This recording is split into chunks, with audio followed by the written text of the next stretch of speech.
member presentations. And as you can imagine, this year, it's very understandable that we actually don't have that many presentations sent in by MBP members because you're all just too busy, really. In Europe, countries have been opening up, allowing the public to visit in the summer, and now schools are going, and people are keener to be in nature, so it's just really, really busy. And for African members, we're going to hear more from them tomorrow.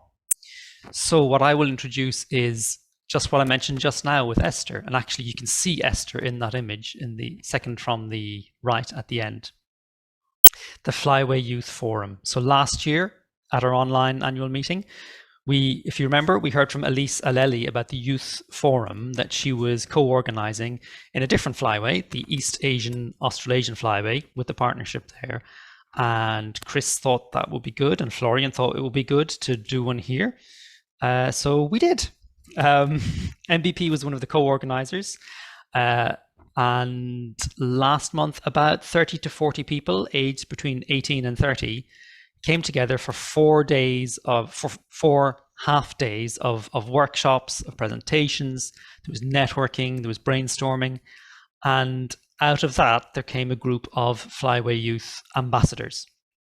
They're working together to sort of synthesize the forum into a declaration. We're going to have that over maybe the next few months.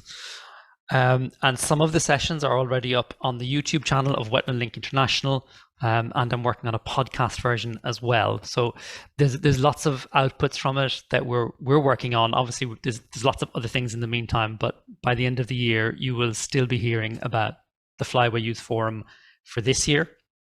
I think it was definitely a success. It was a great use of our time, and it will, I think, continue next year as well. The next topic then is the social media guide. So Jelke and I worked on this. And oh, sorry, Rolf is in the waiting room. Jelke, I'm sharing the wrong screen again, aren't I? That's all right. Can you see the PowerPoint, or can you see everything? I see PowerPoint, yes. Excellent. So I'll let you go first. Is that what we said? It doesn't matter to me. Okay, go for it. Yeah, well, Connor is being really modest when we said that we both developed a social media guide, because he has been putting way much time in it, way much more time in it than I have. So most credits to Connor. But yes, we have been developing advanced social media guides after we've done a survey among the MBP members and Yearside members earlier this year.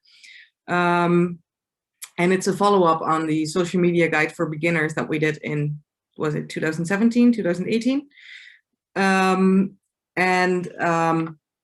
So we'll be, this is the official launch, and we'll be sort of launching one chapter per week. And the chapters focus on behavior change, creating media interest, running campaigns, using staff time or assigning staff time to social media, using statistics to better achieve goals, and online abuse and trolling control, new and reusable content, reaching new visitors, informing nature lovers on certain species, attracting new donors and members. And well, since these were the gaps that the survey identified, we hope that it will be very, very useful to you. And if there are any other things that you would like to see or hear more on, don't hesitate to let us know. Yeah, exactly. So Did it's I get everything, Connor? I think more than everything. That was great. Thank you very much. Yes. You're very welcome. And also, I think you forgot to mention one of the great contributions from your side, that you managed to get a German social media influencer involved to write one of our chapters on online campaigning. Hans Sonntag. Yeah. I mean, I'm not up on German social media, but I'm sure it's great. So that's really fantastic, right? And anyone else involved, if you would like to make some suggestions or recommendations, it's really, really welcome. You know, you could, I know you're all super busy, but if you have if you're interested in sharing, then let me know, because the way we're doing it, we can update these chapters over the next few months, and then maybe refine it a little bit before we put together a nice downloadable PDF booklet in time for the new year. Cool. Thank you very much. The next one I'm going to stop sharing, and I'm going to hand over to Chris. Actually, I know I am going to keep sharing, aren't I, Chris? You can do either, I think. Can you manage to share? Actually, am I allowed to share? Let's see, share screen. Yep. So you can do it? Yes. Okay, great. See my screen. I'm very confused, so someone else will have to tell me whether we can see it or not. Yes. Yeah. Yeah. Excellent. Great. Thank you very much, Connor, for that. One of the things that we've been working on for the last, 6 to 9 months is a award system for wetland centres. We are looking at the WELI, Wetland Link International Network, as a whole. So this will be for everybody as part of the WELI network, including MBP members. But it will be global. So what we're planning to do is create something which recognizes good practice for people running wetland centres, and we hope will serve to raise visibility of what people are doing and start to help people to improve, I guess, some of what they are up to. So the aims, I guess, of the whole thing, there are already several schemes out there. The one that you can see there is the Green Tourism Business Scheme. We have several different green tourism schemes in the UK, and I'm sure there must exist quite a few of these globally. So we want to replicate that, to try to do that for wetland centres. And the key things, I guess, that we want to do is really to give recognition to people that are doing great stuff. So we want to show the best of wetland centres across the globe. In the first year, we're just going to look to find maybe 2 wetland centres per region. So this will be 12 wetland centres in all. But after that, once we've learned how it works and we're clear and sure about our ability to do it, we will open it up to a wider audience. This should provide better visibility for wetland centres that win the award. So they'll be able to use that for local and national media. And we'll also have a recognition on the WELI website as well, so that they can show what they're doing for that. We hope that by having this award, it will attract partners and funding wherever you are. So you can talk to funders or partners to say that you won this and that what you're doing is good quality.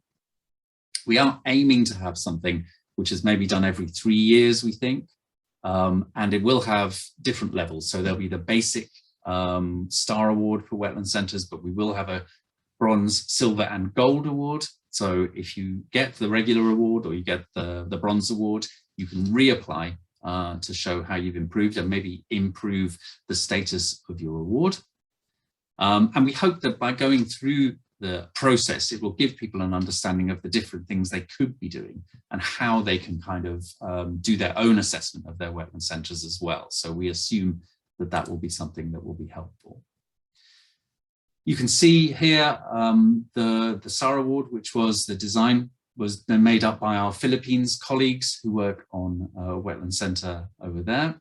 And what we thought was that this would recognise different elements of what people do at wetland centres. So each star point, I guess, is a different thing. You can see for the logos that are on here, there's a microscope representing monitoring and research, and that will include things like citizen science or work you're doing with schools, for example. It could include something like the BioWet scheme. The built environment, obviously different centres have different levels of built environment. Some have big buildings with cafes and restaurants and things. Most of them have things like boardwalks and signage and hides, bird hides. So we will assess that too. A crucial thing then is for people and the CIPA, so the communication, education, participation and awareness activities that people are doing on site. And finally, the biodiversity and ecosystem work that they're doing. So how they manage the wildlife that they're doing on site. As I mentioned, we're going for the gold, silver and bronze. And this has all been overseen by a working group of people from wetland centres representing each continent. We have Patrick Lourget, who is our colleague from Remechen in Luxembourg, representing Europe, and David Musingo from Uganda, Wetland Education Centres Group down in Southern Africa, and then other representatives from the other regions as well. So we have a good spread of people, and we hope that this will be applicable generally across the board people. Will, we hope, be an ongoing scheme. So what we hope is that we will do the first scheme this year. We will launch it in about a couple of months. So we're aiming, I think, to launch it probably on World Wetlands Day, to close the applications in say March or April, and then to announce it next summertime. What we're aiming for is the next Ramsar Conference of the Parties to launch it, to launch the winners. And we think that that's happening at the end of next year, so the end of 2022. So how can you apply for this? Once it's open and online, you will be able to do it through the WELI website. So we have a form. It is quite detailed because we really want to know what you're doing. We are offering the opportunity to kind of upload documents and pictures just to really share what you're up to and show the good practice that you are involved in. We will then use our panel, our group of experts, to score each of those. And we have this long list of criteria that we hope will really tell us, which centres are doing good things.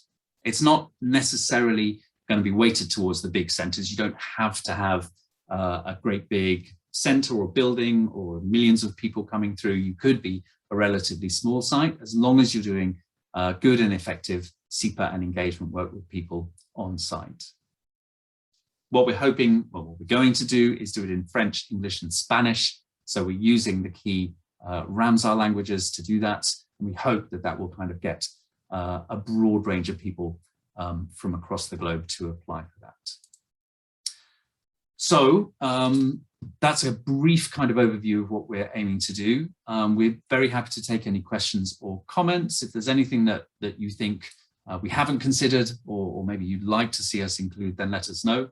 But we hope that some of you will apply for that. And we look forward to having this new scheme to celebrate what wetland centres do and what they do so well. So thank you very much. And I will pass you back to Connor.